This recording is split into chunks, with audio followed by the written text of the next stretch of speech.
Kita sudah membahas mengenai pertanyaan 55, yaitu berkaitan dengan persekutuan orang kudus. Ya, seringkali memang yaitu tadi kita sudah bahas tentang perpecahannya. Jadi tidak usah bahas ulang. Perpecahan itu ada yang positif, ada yang negatif. Ya, ada yang harus terjadi perpecahan. Ya, karena itu memang kehendak Tuhan. Tapi ada yang perpecahan yang tidak dikehendaki Tuhan, dan itu yang harus kita coba atasi, bagaimana perpecahan, menanggulangi perpecahan, ya itu ya. Orang Kristen harus belajar menanggulangi perpecahan. Oke, saya kira udah banyak membahas mengenai itu. Jadi ya solusinya belajarlah saling mengasihi, saling menghormati, saling menghargai. Ya, dan kasih itu adalah kasih karena pengorbanan Kristus ya. Bukan kasih humanisme. Kalau kasih humanisme nggak usah jadi Kristen pun sudah bisa mengasihi. Tapi kalau kasih Kristus kan harus dalam Kristus. Baru kita mengalami kasih Kristus. Lalu apa bedanya kasih Kristus dengan kasih humanisme? Oke, ya, mungkin ini topik yang harus kita coba gali ya. Apa bedanya kasih Kristus dan kasih humanisme? Nah, ini aja kita angkat jadi topik yang berkaitan dengan persekutuan orang kudus. Ya, kasih humanisme itu apa? Kasih Kristus itu apa? Nah, coba kita bahas. Nah, ini saya persilakan teman-teman yang sudah bergabung, silakan kasih pendapat duluan. Nah, jadi tidak usah saya duluan. Teman-teman dulu kasih pendapat, kira-kira apa bedanya kasih Kristus dan kasih humanisme. Saya, Pak. Silakan, Bu Nita. Kasih Allah, kasih Kristus, kasih agape, kasih tanpa batas dan tanpa batas, Pak. Kasih humanisme itu kasih dengan keterbatasan manusia. Oke, bagus. Kasih yang tak terbatas itu kasih dari Kristus. Kasih humanisme adalah kasih yang kasih humanisme adalah terbatas, kasih Kristus tak terbatas. Oke, ada yang lain, silakan. Terima kasih. Pagi, Pak Andi. Pagi. Ya, Pak Andi. Bapak Theodor, filosof. Ya, Pak. Pak, bukan satu kebetulan. Saya pernah berdialog dengan pendeta Yadi 5 di chatting. Saya bilang, Pak Yadi, ada pendiri agama lain begitu welas asih, seperti dalam Buddhis. Lalu saya mengenal Kristus, tapi Pak Yadi bilang, Kristus tersalib bagi kita.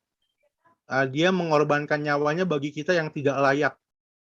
Sementara pendiri agama lain, motivasinya kita tidak tahu. Itu Pak yang saya dapat dari dialog itu Pak. Makasih. Oke. Jadi kalau kasih Kristus, dia mau apa tadi? Coba diulangi.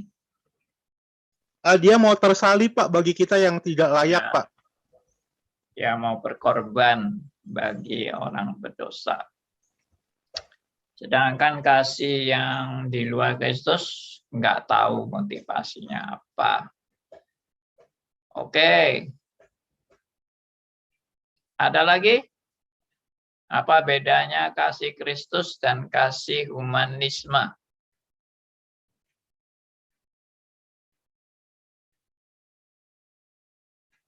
Sudah. Ya, Pak. Kasih Kristus kasih yang paling sempurna. paling sempurna. Tidak melihat kelemahan manusia. Kasih manusia terbatas pasti, Pak. Ya, mirip tadi ya. Kasih Kristus sempurna, tak terbatas. Mungkin saya bisa, Pak. Silakan Pak Yoga. Ya, Pak. Kasih Kristus itu kasih yang menyelamatkan, Pak. Kasih Kasih yang kekal. Kalau kasih humanis itu kan cuma dunia saja, Pak, urusannya. Itu mungkin, Pak. Bagus. Ya, sudah ada lagi tambahan? Silakan. Ya, kasih Kristus itu melakukan kehendak Bapa, yaitu teosentris, tetapi kasih manusia itu antroposentris. Jadi hanya untuk keuntungan diri sendiri biasa, karena sudah dicemari dosa. Oke, mantap. Teosentris dan antroposentris. Bapak Yoga tadi kasih Kristus menyelamatkan. Sedangkan kasih humanisme ya umum ya. Tidak berkaitan dengan keselamatan. Baik, ada lagi? Kalau tidak ada. Ya, Pak Johan. Ya, mau jawab tapi rata-rata sudah dijawab. Jadi kalau kasih manusia, antar sama manusia, pasti standarnya juga manusia. Dan itu penuh dengan keterbatasan, keuntungan-keuntungan kelompok atau pribadi, dan lain-lainnya. Tapi kalau kasih Allah, kasih Kristus, dimulai dari Kristus. Jadi Allah yang memulai kasih itu kepada kita. Karena dimulai dari Allah yang kasih itu sendiri, maka kita mengerti kasih, mengenal kasih. Jadi Allah yang memulai kasih itu. Karena itu dasar kasih itu, karena Kristus sudah mengorbankan dirinya di kayu salib. Karena itu menjadi standar kita juga untuk mengasihi sesama. Kasih Kristus. Bedanya mungkin kalau kita disakiti apa? Ada kasih karunia Allah yang melengkapi kita. Dengan kalau humanisme gitu. Itu menurut saya, Pak Andi. Makasih, Pak Andi. Baik, terima kasih Pak Johan. Kasih yang inisiatif dari Allah. Ya. Kasih yang manusia ya kasih yang ya dari keinginan manusiawi. Baik. Terima kasih buat semua masukan-masukan. Ada lagi yang mau kasih masukan? Ya, kalau nggak ada, saya mau tegaskan kebenaran ini. Nah, kebanyakan ya, tanpa sadar, kita ini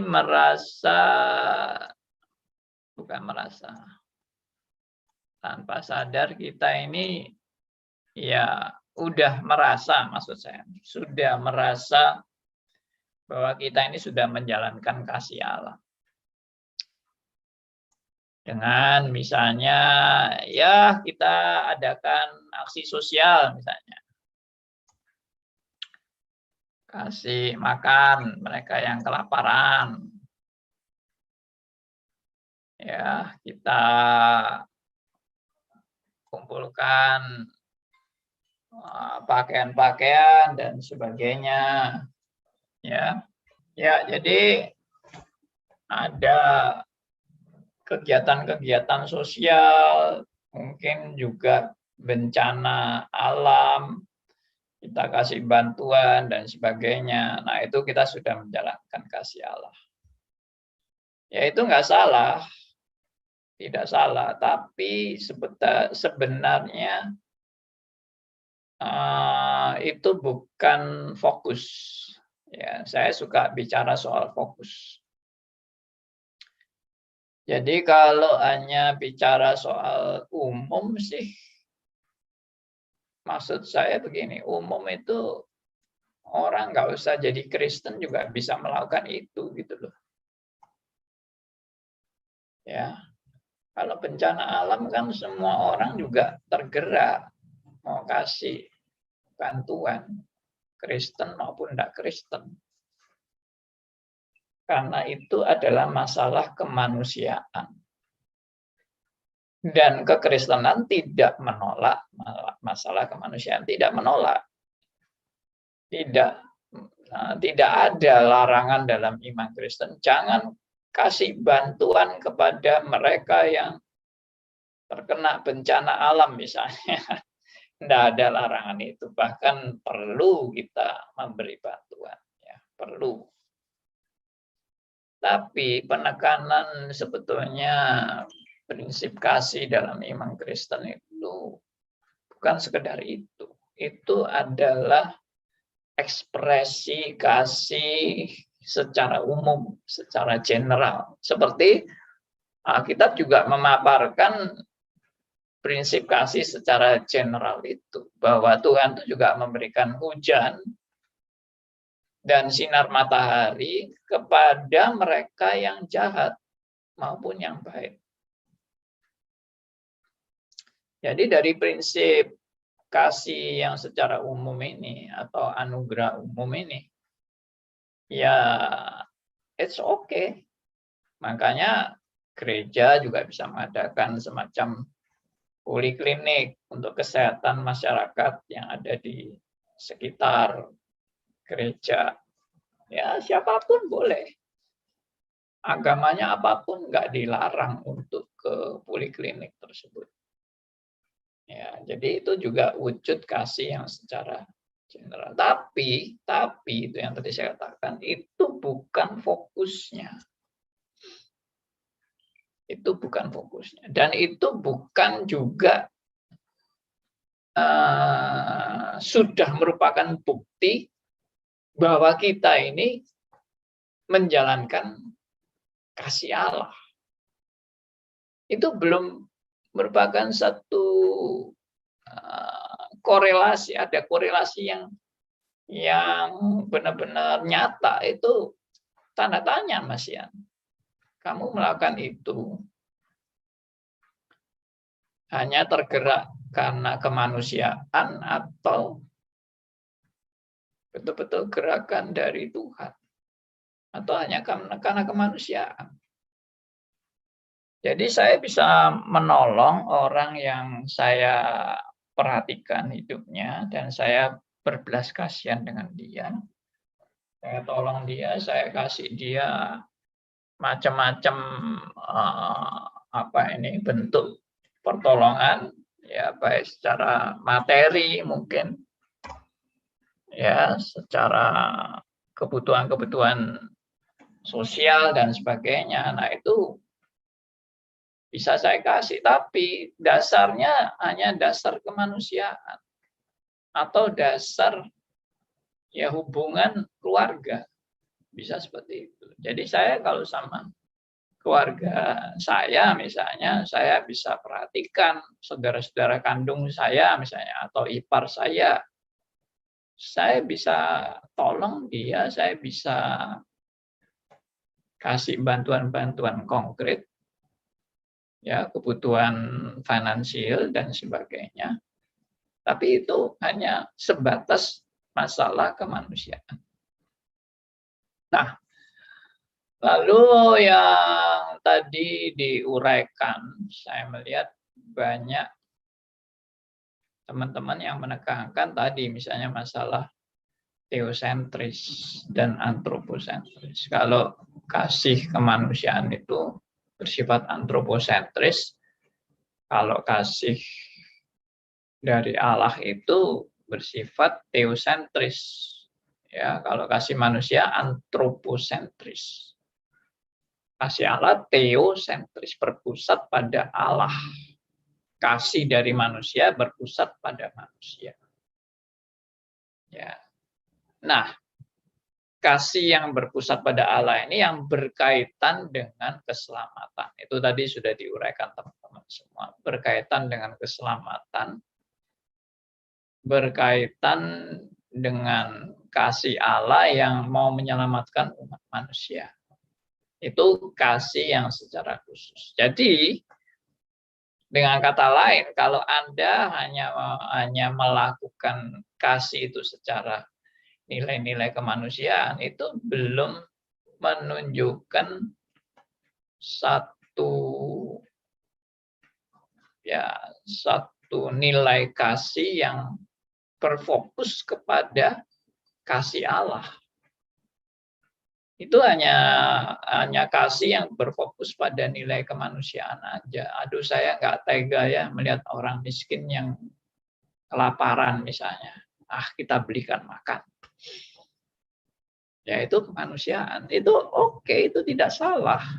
Tapi tadi saya katakan belum nyampe kepada yang dimaksud dengan fokus dari kasih Allah itu.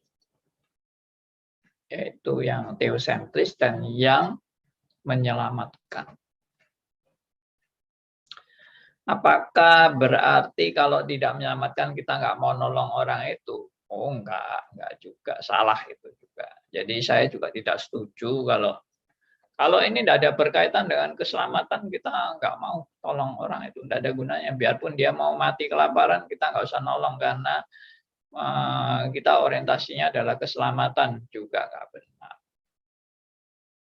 Tuhan Yesus juga melakukan kesembuhan-kesembuhan kepada mereka yang mungkin juga tidak percaya kepada Kristus. Contoh 10 orang kusta itu yang disembuhkan, ternyata yang beriman hanya 1.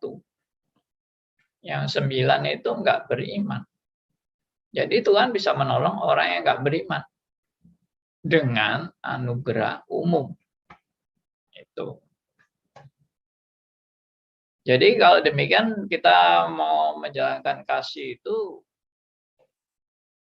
orientasi kita selalu anugerah umum atau juga anugerah khusus. Nah, itu yang perlu kita pertanyakan pada diri kita sendiri.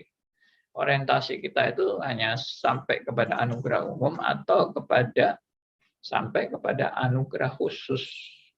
Dan anugerah khusus itu berkaitan dengan keselamatan. Jadi supaya mereka juga tahu yang kita salurkan kasih kepada mereka itu, mereka tahu bahwa ini adalah berkat dari Tuhan. Ini adalah kasih karunia Tuhan kepada mereka. Dan yang lebih terfokus lagi adalah kita membawa berita Injil kepada mereka-mereka yang kita tolong. Nah, karena itu biasanya memang ini bukan pemaksaan ya. Kamu saya tolong ya, dengan syarat kamu harus jadi Kristen. Nah, itu yang tidak boleh. Itu namanya pemberian dengan pamrih. Ya, pamrihnya itu ya kamu harus masuk Kristen, pamrih. Kalau enggak, saya enggak kasih. Jadi orang diancam dulu, mau masuk Kristen enggak? Mau, oke, saya kasih ya bantuan. Mau masuk Kristen enggak? Tidak. Oh ya, sorry, kamu enggak saya kasih. Nah, itu jelas tidak benar. Sikap yang sama sekali tidak sesuai dengan firman Tuhan. Baik dia Kristen, baik tidak Kristen, kita kasih. Tapi, ada tapinya. Setelah kita kasih, enggak selesai titik begitu aja, lalu sudah halilupa, ya. Tinggal aja, biarin aja mereka mau apa, terserah. Enggak, kita mestinya juga ada follow up. Ya, mereka-mereka yang kita kasih bantuan dan sebagainya, kita juga boleh share kepada mereka tentang jalan keselamatan kepada mereka. Karena itu menurut saya memang kalau ini kita tentunya harus seizin ini ya masyarakat setempat atau bagaimana kita menolong mereka sambil kita juga memberitakan kebenaran kepada mereka. Memberitakan kebenaran kepada mereka ya bisa melalui mengundang mereka mengikuti pembinaan-pembinaan yang kita lakukan.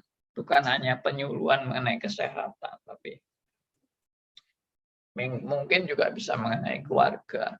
Lalu kita kaitkan dengan Tuhan. Ya, bagaimana suami dan istri yang mengasihi itu gambaran Tuhan yang mengasihi jemaatnya, ya, atau umatnya. Nah, itu salah satu cara untuk kita bisa membawa mereka pada suatu kesaksian sebagai orang yang percaya. Supaya mereka yang dibantu juga sadar dan mengerti bahwa ini adalah wujud kasih Allah yang Tuhan nyatakan kepada kita. Jadi begini, kita tidak membuat dua kutub sebenarnya. Kalau ini bagi orang percaya ya, kalau bagi orang percaya itu kita tidak membuat kutub. Ada kasih Allah, ada kasih manusia. Bagi orang percaya nggak boleh. Dua kutub seperti ini nggak boleh. Bagi orang percaya cuma satu kutubnya, yaitu teosentris. Lalu bagaimana kalau teosentris tidak ada kasih kemanusiaan? Ada, maksudnya begini, maksudnya meskipun itu kasih kemanusiaan, tetapi orientasinya tetap karena teosentris.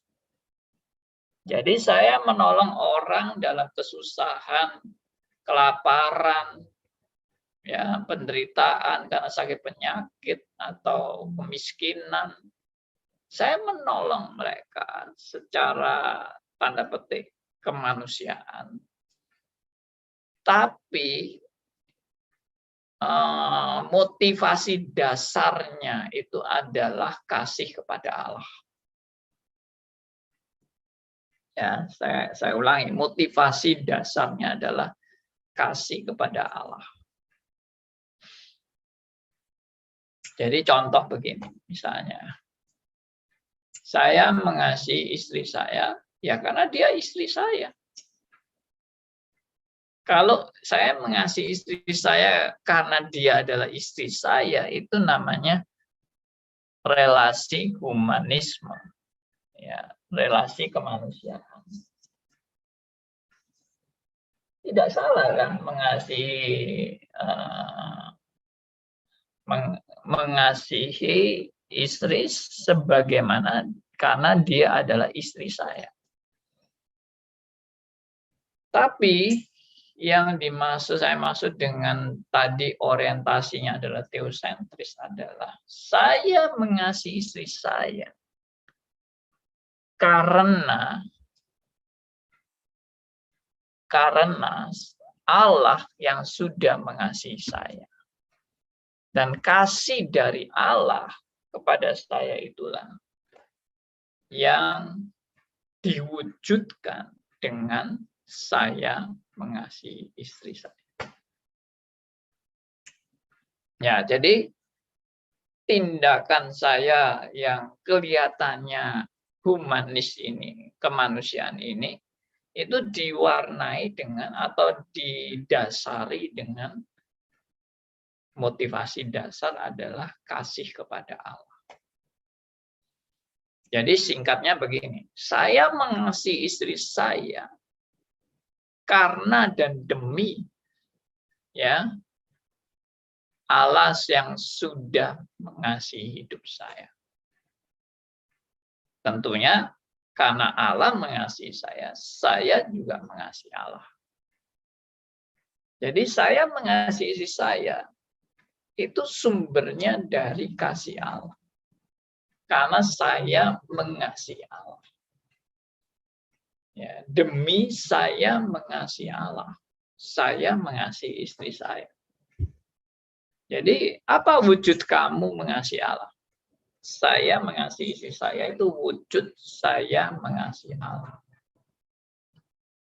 Nah, seperti itu. Jadi itu namanya teosentris. Meskipun saya mengasihi istri saya itu nampaknya itu hanya horizontal. Tapi horizontal ini di mana saya mengasihi istri saya ini sumbernya adalah vertikal. Sumbernya adalah dari Allah. Saya mengasihi istri saya dengan kasih Allah. Kasih Allah yang tadi mau berkorban untuk umatnya. Kasih Allah yang tidak berorientasi pada kepentingan diri. Atau egosentris. Atau antroposentris. Nah, itu yang seharusnya. Jadi dalam hal ini kita mengasihi sesama itu jelas orientasinya dan fokusnya tetap teosentris meskipun yang dilakukan adalah masalah kemanusiaan.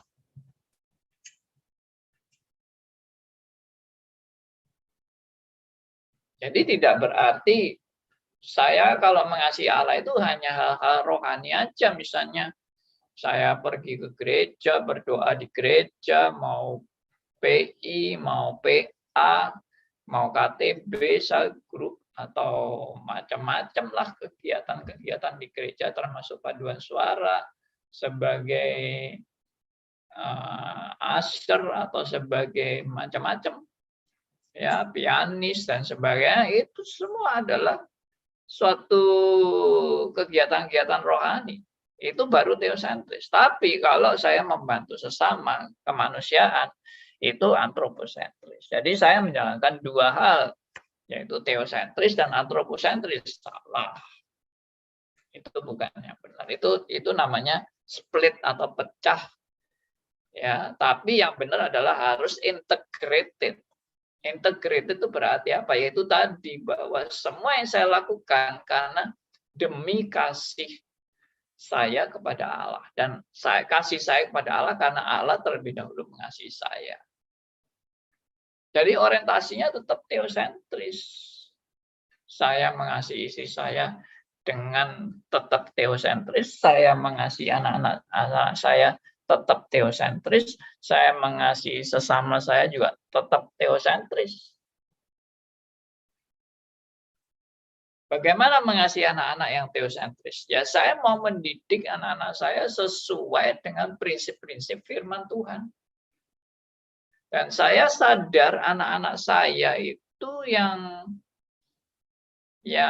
mereka sudah dilahirkan dan dibesarkan, mereka ini bukan milik saya pribadi. Anak-anak saya pun bukan milik saya. Ya, milik siapa? Ya jelas milik Tuhan dong. Semua yang saya miliki tidak ada yang murni milik saya. Nggak ada. Semua yang saya miliki adalah pinjaman dari Allah. Termasuk harta saya, rumah saya, mobil saya, semua adalah titipan dari Allah. Termasuk istri saya, anak-anak saya, kalau masih punya orang tua saya, ya, saudara kandung saya, semua adalah titipan dari Allah. Sehingga pada saat saya mengasihi anak-anak saya atau istri saya, saya sadar ini bukan milik saya, ini milik Tuhan. Maka saya belajar mengasihi pasangan saya, anak-anak saya, itu bukan semata-mata karena mereka adalah istri dan anak saya, tapi ini adalah titipan Tuhan yang dipercayakan pada saya. Nah, itu yang seharusnya jadi pusat daripada pemikiran orang Kristen mewujudkan kasih. Sehingga kalau Tuhan mau ambil titipan itu, saya tidak boleh nggak terima sama Tuhan. Atau saya tidak boleh marah sama Tuhan. Tuhan, kenapa engkau ambil ya, istri saya, suami saya, atau anak-anak saya? Kenapa Tuhan ambil? Ya, Tuhan ingatkan pada kita, lawang dari dulu itu bukan punyamu.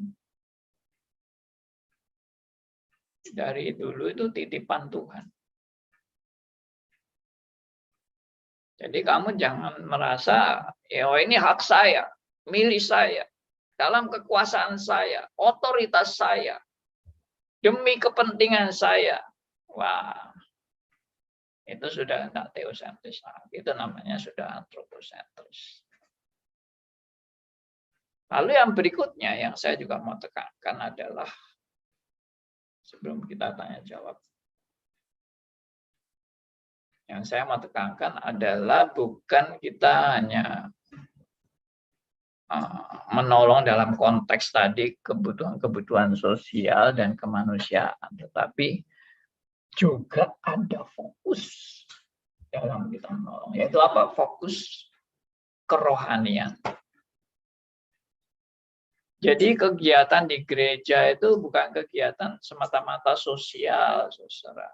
Gereja bikin poliklinik, gereja bikin konseling, gereja bikin aktivitas olahraga, gereja bikin aktivitas ibu-ibu yang ada lomba memasak, arisan, segala macam kegiatan. Akhirnya justru kegiatan yang memenuhi panggilan gereja malah diabaikan. Apa itu kegiatan yang memenuhi panggilan gereja? Adalah anak-anak Tuhan ini dibina untuk bertumbuh makin dewasa dalam pengenalan akan firman Tuhan, pengenalan akan kebenaran yang sejati, pengenalan akan makna iman Kristen yang sejati. Nah, itu yang seharusnya difokus. Jangan olahraga jadi fokus, lomba masak, arisan, ya aktivitas-aktivitas yang lain. Itu tidak salah juga, tapi kalau itu yang menjadi fokus itu udah berarti sudah menggeser fokus yang seharusnya sebagai anak-anak Tuhan dan sebagai gereja, institusi gereja. Apa panggilan gereja? Ya memberitakan kebenaran, memberitakan Injil, membawa jiwa-jiwa datang kepada Tuhan. Yang kedua, membina dan memperlengkapi anak-anak Tuhan untuk bertumbuh makin dewasa dan mampu berapologetika untuk mempertanggungjawabkan iman Kristen kepada mereka yang minta pertanggungjawab. Ya. Nah, itulah sebetulnya integrated itu di situ. Tapi kalau Anda itu misalnya, oh hanya di gereja aja Anda begitu rohani, tapi di dunia bisnis Anda begitu sadis dan kejam dan pelit misalnya. Tidak mau memperhatikan kehidupan karyawannya, ya, menelantarkan mereka, hanya memperalat mereka untuk memuaskan keinginan kedagingan kita memperalat manusia dan sebagainya. Nah, itu udah nggak benar, ya, sudah tidak teosentris lagi.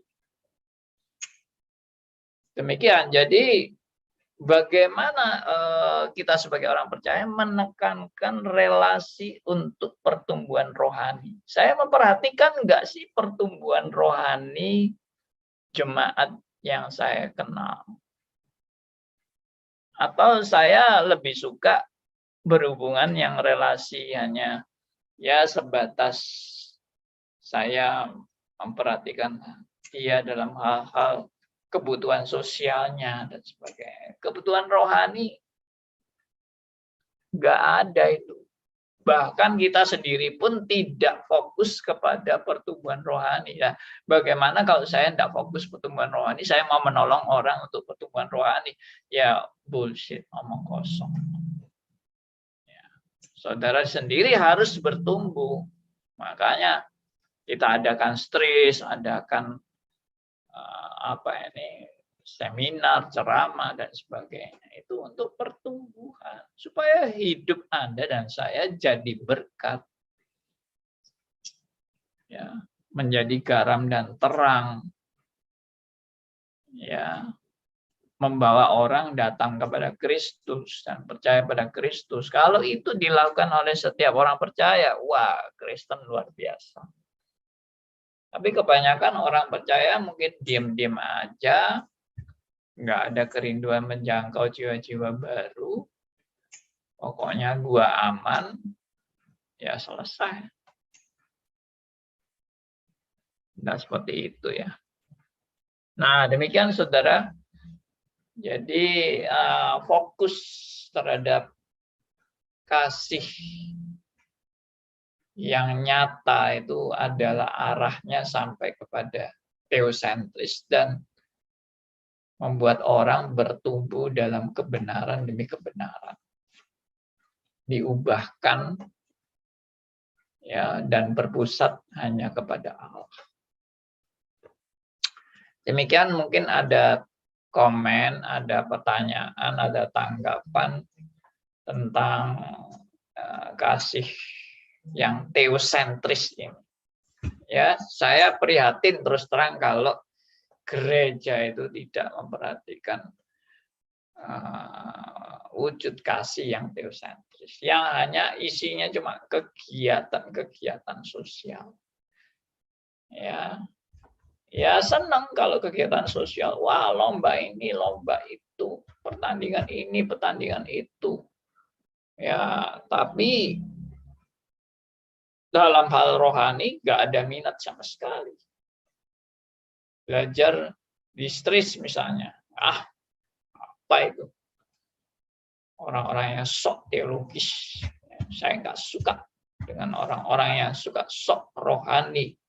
Belajar Alkitab. Saya lebih suka kita itu apa adanya aja. Olahraga, ya pertandingan, badminton dan sebagainya. Itu yang saya suka. Ya, akhirnya fungsi gereja buat apa? Kalau hanya untuk masalah-masalah sosial seperti itu. Itu yang nggak jelas. Oke, demikian. Silakan teman-teman kalau ada yang mau meresponi. Saya beri kesempatan. Pak Andi, saya mau menanggapi sedikit, Pak. Baik, silakan. Pak Andi, dari berbagai dialog, ada kesan begini, Pak. Pertanyaan sebenarnya simpel. Apakah kasih yang teosentris itu kasih yang radikal dan militan? Misalkan gini, Pak. Tuhan kan sudah kasih gambaran. Kamu beri cukup 10%. Tapi bagaimana kalau ada orang memberikan lebih dari 10%? Terus bagaimana kalau Tuhan tuntut semua, Pak? Saya harus memberikan semua gaji saya. Tapi saya juga berhitung-hitung, saya bagaimana saya hidup, gitu, Pak. Sementara yang radikal dan militan itu dimengerti sebagai nominal, Pak. Oh, kalau radikal dan militan berarti semua dong saya kasih ke Tuhan. Saya nggak usah khawatir, karena kan Tuhan memelihara saya. Nah, ini pandangan ini ada di tengah-tengah komunitas saya, Pak. Saya coba untuk menjelaskan, tapi orang itu tetap tidak mau tahu. Pokoknya Tuhan tuh harus ngerti saya. Saya gaji nggak seberapa, saya beri segitu, Tuhan maklum gitu, Pak. Nah, bagaimana, Pak, menjawab pertanyaan seperti ini, Pak? Makasih. Tuhan harus ngerti saya. Emangnya Anda merasa Tuhan tidak ngerti saya? Nah, itu kita perlu jawab kepada orang itu. Emangnya kamu merasa Tuhan nggak ngerti kita? Lalu kita bernegosiasi atau menawar bahwa Tuhan kan ngerti saya, persoalan saya. Ya siapa yang bilang Tuhan nggak ngerti? Siapa yang bilang Tuhan nggak tahu keadaan kita? Ya, problema hidup kita. Siapa yang nggak tahu? Ya Tuhan itu justru maha tahu. Itu presupposisi yang sudah salah itu. Kalau Tuhan kan tahu keadaan saya. Yang emang yang ngomong nggak tahu siapa. Ya, sudah dari dulu Tuhan tahu. Bahkan sebelum kamu lahir Tuhan sudah tahu. Nah, itu presupposisi harus jelas dalam hal ini. Lalu yang kedua tadi, bagaimana kalau kita kasih perpuluhan lalu pendapatan kita tidak memadai, apakah kita tetap harus memberi atau bagaimana? Ya, semua itu kembali lagi kepada prinsip Alkitab, bukan kepada situasi dan kondisi. Sekarang kalau saya tidak ada pendapatan, saya harus kasih persepuluhan. Ya, tidak ada itu di Alkitab itu. Bagi orang yang tidak berpendapatan, silahkan kasih perpuluhan atau wajib kasih persepuluhan. Pendapatannya aja nggak ada kok kasih persepuluhan. Persepuluhan itu kan dari mana? Dari pendapatan. Tapi pendapatannya 0. Aku kasih berapa? Ya 0 bagi 10. 0 bagi 10 berapa? Minus. Minus. Tidak ada minus, Bu. 0 bagi 10 berapa? 0, Pak. 0. 0 kali 10, 0. Iya, jadi siapa yang bilang kalau kamu tidak ada pendapatan, kamu tetap harus kasih persepuluhan? Itu ngaco itu. Ya, loh, kalau begitu boleh Pak nggak kasih persepuluhan? Iya, kalau betul-betul kamu tidak ada pendapatan. Bener nggak? Betul-betul nggak ada pendapatan atau bohong? Gitu. Kalau memang tidak ada pendapatan, kamu bisnis misalnya bisnis, lalu bisnismu rugi, ya, tidak ada keuntungan, mau kasih perpuluhan. Perpuluhan apa? Dari mana? Wong keuntungan nggak ada kok kasih perpuluhan. Ya konyol kan? Jadi no excuse untuk Anda itu tidak memberi persepuluhan itu no excuse, karena memang kita sudah kasih aturan yang benar. Persepuluhan itu ada dari pendapatan, dari keuntungan.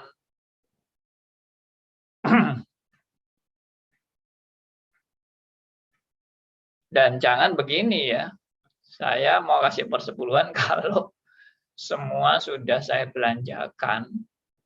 Jadi uang dari gaji saya itu saya belanjakan semua, sisanya baru persepuluhan.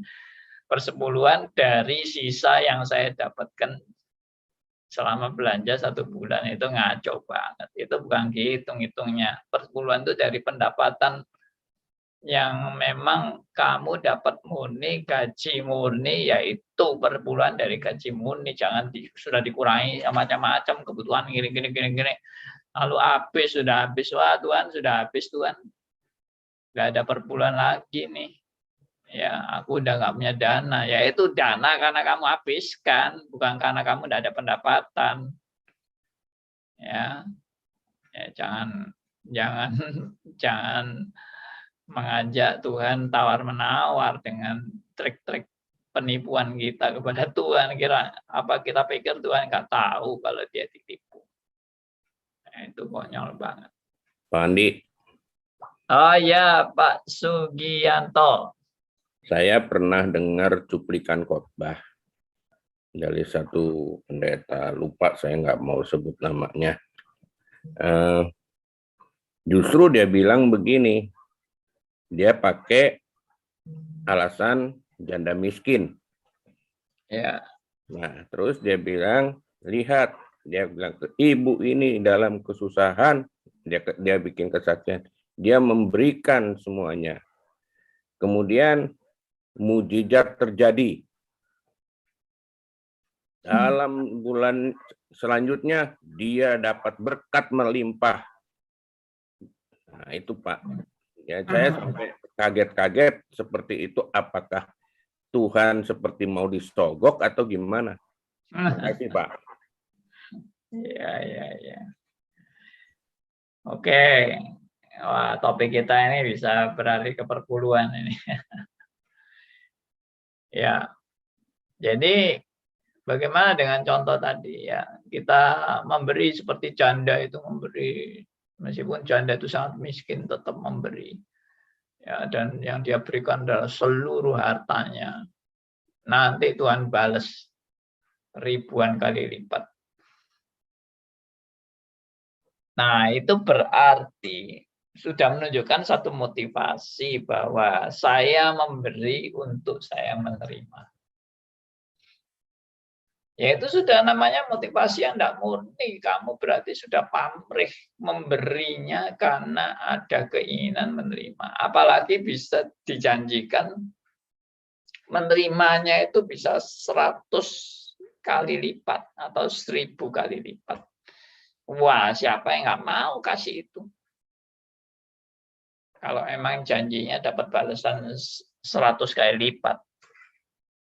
Saya kasih 1 juta, Tuhan kembalikan 100 juta. Siapa yang nggak mau? Saya juga mau lah. Ayo berlomba-lomba, ayo memberi pada Tuhan karena kita dapat 100 kali lipat. Ya. Kasih 10 juta, dapatnya 1 miliar. Siapa yang nggak mau dapat 100 kali lipat itu? Ya. Tapi itu pasti nggak benar. Ya. Tidak benar juga Tuhan itu pasti memberi 10 kali lipat atau 100 kali lipat. Tidak benar. Kenapa? Ya itu tidak ada di Alkitab.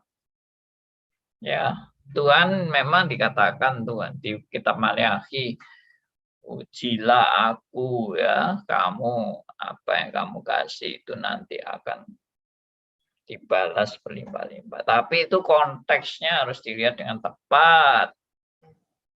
Anda memakai ayat tidak melihat konteks dan tepat, itu adalah perjanjian Allah kepada umat Israel. Kepada umat Israel, bukan kepada pribadi. Dan sebagai umat Israel, Tuhan memang bikin perjanjian-perjanjian secara konkret. Karena konteksnya konteks Israel, perjanjian Allah kepada Israel. Sedangkan di perjanjian baru, perjanjian Allah itu sudah bukan lagi sebagai suatu bangsa yang konkret atau bangsa yang memang secara lahiriah itu memang jelas perjanjian Allah kepada umat Israel. Tapi kalau di perjanjian baru itu sekarang sudah namanya Israel itu jadi Israel sejati, yaitu Israel rohani. Nah, perjanjian Allah kepada Israel rohani ini itu tidak ada rumus-rumus yang berkaitan dengan nilai-nilai lahiriah. Misalnya kamu kasih persepuluhan, Tuhan balas kamu berlipat kali ganda, kamu akan kaya raya, kamu akan diberkati. Nah, itu yang saya pernah bilang. Ya, banyak contoh di Alkitab yang menunjukkan secara pribadi itu jaminan perlindungan dan pemeliharaan Allahnya itu nggak nampak secara pribadi loh. Jadi misalnya kenapa Habil dibunuh oleh Kain?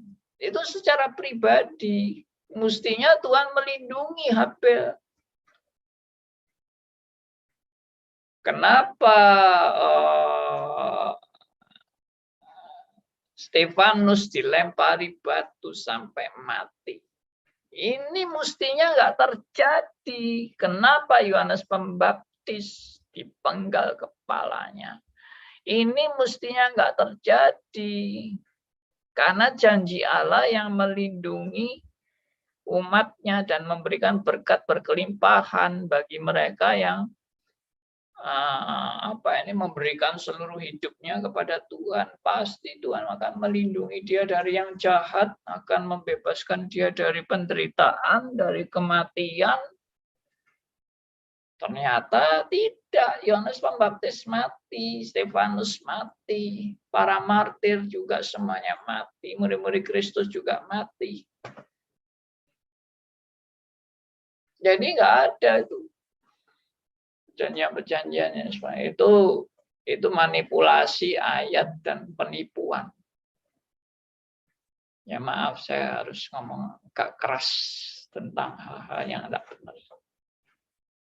Jadi bagaimana dengan janda itu? Ya, itu spesial, ya, kasus spesial yang Tuhan mau tunjukkan. Tidak selalu yang bisa memberi persembahan itu orang kaya.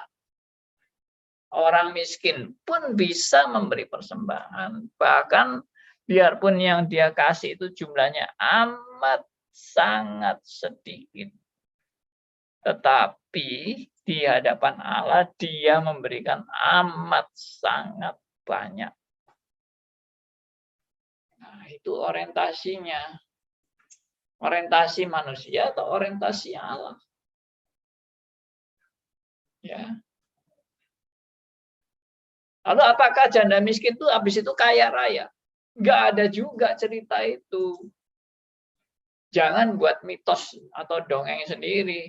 Setelah itu janda ini pulang ke rumahnya, wah langsung dapat hadiah rumah baru dari Tuhan. Langsung janda itu jadi konglomerat. Itu kan cerita karangan kita kalau seperti itu. Ya, enggak ada cerita. Tuhan Yesus pun tidak akan mengatakan setelah ini dia pulang, dia akan menjadi janda yang amat kaya raya. Tuhan memberkati dia. Enggak ada. Itu hanya mitos dan dongeng. Andi, Ya, silakan Bu Willy. saya lihat ini konteks daripada kenapa Tuhan memakai janda miskin ini. Dia mau mengajar supaya kita itu memberikan itu dengan tulus, bukan dengan maksudnya motivasi seperti yang orang bilang kalau saya kasih baru saya dapat. Tapi ini saya rasa dia punya konteksnya itu Tuhan mau ajar kita dalam kekayaan, kemiskinan kita beri itu adalah dari hati, bukan dengan dipengaruhi oleh keberdosaan kita gitu. Nah, maksudnya antroposentris kita, tapi kita itu lebih menyadari bahwa kita beri karena Tuhan yang telah memberikan terlebih dahulu begitu. Jadi kalau seandainya orang melihat itu bahwa selalu memakai janda-janda ini, biasa orang tidak mengerti, maksudnya kehilangan makna bahwa sebenarnya Tuhan lagi ajar kita itu seperti janda tua ini, janda ini yang sebenarnya kalau dia mau enggak kasih enggak apa-apa karena dia memang tidak ada apa-apa, tapi karena dia mengasihi Tuhan, dia berikan apa yang dia ada gitu. Seadanya. Tadi kalau saya bilang minus itu maksudnya minus itu Pak Andi, bukan bilang minusnya apa, maksudnya saat ini dia bisa enggak kasih, tapi kalau seandainya Tuhan memberikan dia akan berikan kembali apa yang sudah Tuhan berikan kepada dia gitu. Itu maksud saya minusnya di sana Pak tadi itu. Oke. Terima kasih buat masukan dari Bu Willy bahwa ini mau menunjukkan pemberian yang secara tulus dan sungguh-sungguh kepada Tuhan. Ya, Mandi. bukan seperti orang-orang yang memberi dengan maksud untuk keuntungan diri. Maaf Pak Andi, saya mau menambahkan. Silakan Bu Tripi. Tadi Pak Liman juga mau bicara. Silakan Bu Tripi. Iya Pak Andi, Bu Tripi dulu ya, Bu Tripi dulu ya. Oh iya, terima kasih Pak Liman. Saya kira Tuhan itu bukan melihat apa yang dilihat mata. Saya kira Tuhan melihat motivasi seperti yang diutarakan Bu Billy tadi. Motivasi hati, melihat hati kita. Apakah itu tulus, apakah itu pamrih. Saya kira itu benar. Yang saya setuju dengan Bu Billy tadi. Monggo Pak Liman. Silakan Pak Liman. Mandi, saya tanya per bulan, terpaksa per bulan. Kalau dapat warisan itu per bulan apa enggak Pak Andi? Tiba-tiba dapat warisan gitu. Soalnya ada pendeta warisan, saya bilang tanya per bulan, enggak bisa per bulan. Apa betul Pak Andi? Menurut saya sih prinsipnya persepuluhan itu adalah pemasukan yang kita dapatkan. Kalau kita dapat pemasukan, ya kita berikan persepuluhannya. Sudah, itu aja. Simple sih. Kalau mau dapat warisan. Warisan saya bilang kan pemasukan, berarti tiba-tiba dapat 2 miliar tuh pemasukan. Tapi dia bilang itu bukan pendapatan saya.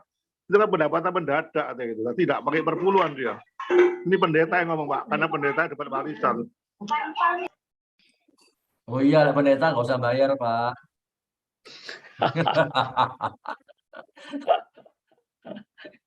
Pendeta bebas persepuluhan ya. Pajak-pajak puluhan, pajak-pajak lainnya juga, Pak. Prerogatif, Pak. Ya, Pak Andi, yang aku tahu Pak, ada juga pemberian kasih Pak, selain perpuluhan. Itu di luar perpuluhan Pak, pemberian aja. ya. Oke, ini mungkin perlu kita libatkan ahli hukum ya. Jadi ahli hukum itu yang bisa melihat dengan benar masalah warisan. Warisan itu memang apakah memang sudah dianggap itu harta milik kita, bukan itu pendapatan. Ya saya nggak tahu hukumnya apa, nah, makanya saya bilang mungkin perlu mendatangkan ahli hukum, sehingga hukumnya jelas bahwa ini memang pendapatan atau enggak. Kan misalnya warisan, oh ini bukan tambahan, saya dapat harta, saya dapat masukan itu ya, masukan tambahan dalam hidup saya, enggak, itu memang miliknya dia gitu. Warisan itu memang sudah dianggap suatu milik dia pribadi. Ya mau kasih mau enggak kasih, ya mungkin dia anggap ini kan hak saya, memangnya begitu. Ya itu mungkin bisa begitu sih pikirannya. Ya. Tapi di dunia perpajakan, Pak, kalau seandainya kita punya penghasilan MPWP, itu pun warisan itu pun harus dibayar 10%, Pak, dari dia punya itu yang diterima. Gitu ya? Iya. Kalau warisan dari orang tua apa dapat, Bu? Apa kasih? Harus bayar juga, Pak. Gitu ya? Iya. Ini kalau kita ada MPWP, Pak. Kalau kita tidak ada MPWP, mungkin tidak. Tapi kalau orang yang punya MPWP, itu diharuskan bayar 10%. Gitu ya? Iya. Wah, itu saya, ya makanya. Ya kalau begitu ya memang kalau itu suatu yang dianggap sebagai suatu pendapatan ya harus kasih persepuluhan. Tetap Pak, pendapatan Pak itu Pak. Tetap ya? Tetap Pak.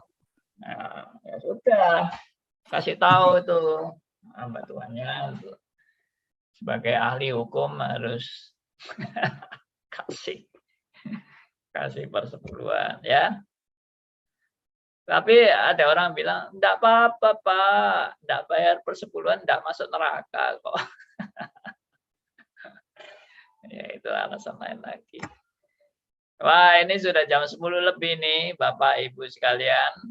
Kita sudah melanggar jamnya. Ya silakan Pak Sugianto. Mungkin bisa bikin topik perpuluhan Pak, walaupun cuma 1-2 sesi Pak. Karena ini gereja ini nggak ada habis-habisnya Pak mengenai perpuluhan. Ya. Macam-macam tergantung kebutuhan gereja Pak. Setuju, nanti suatu saat kita bahas persepuluhan. Tolong diingatkan. Oke, kita tutup dalam doa ya. Kita bersyukur untuk diskusi kita hari ini. Tadi topik utamanya adalah apa bedanya kasih Kristus atau kasih Allah dengan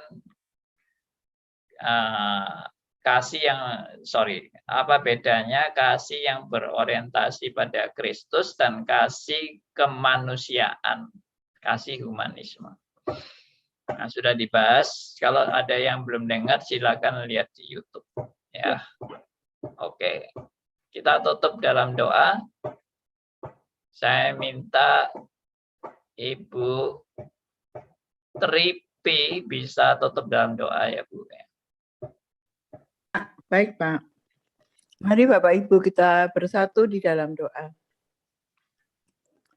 Bapa kami yang bertahta di kerajaan surga yang mulia, yang kami sembah di dalam nama Tuhan kami, Yesus Kristus, Juru Selamat kami yang hidup. Kami anak-anak-Mu sekaligus hamba-hamba-Mu mengucap syukur atas perkenan-Mu kami dapat belajar dan menghayati apa yang menjadi kehendak-Mu di dalam sabda-Mu yang suci melalui hamba-Mu Bapak Pendeta Halim. Kami bersyukur karena pada saat ini kami sudah mendapatkan pengetahuan tentang cinta kasih Tuhan dari Kristus Yesus, Juru Selamat kami. Kami mohon pertolongan Roh Kudus, mampukan kami untuk melaksanakan itu dalam kehidupan kami sehari-hari. Sehingga nantinya banyaklah orang yang akhirnya mengenal Tuhan Yesus Kristus melalui kehidupan kami, yaitu mewujudkan kasih-Mu di dalam kehidupan nyata ini. Ampunilah segala dosa dan kesalahan kami di dalam kami berbincang dan berdiskusi ini, ada terselip dosa, perasaan kami, perkataan kami, pikiran kami yang tidak berkenan di hati-Mu. Kami mohon kiranya Bapa berkenan mempertemukan kami kembali dalam diskusi-diskusi yang lainnya. Kami mohon berkat melimpah, kesehatan, damai sejahtera bagi Bapak Pendeta Halim dan Bapak Ibu semuanya. Terima kasih Bapak. Hanya di dalam nama Tuhan kami Yesus Kristus kami berdoa dan mengucap syukur. Amin. Amin. Terima kasih Bu Tripi.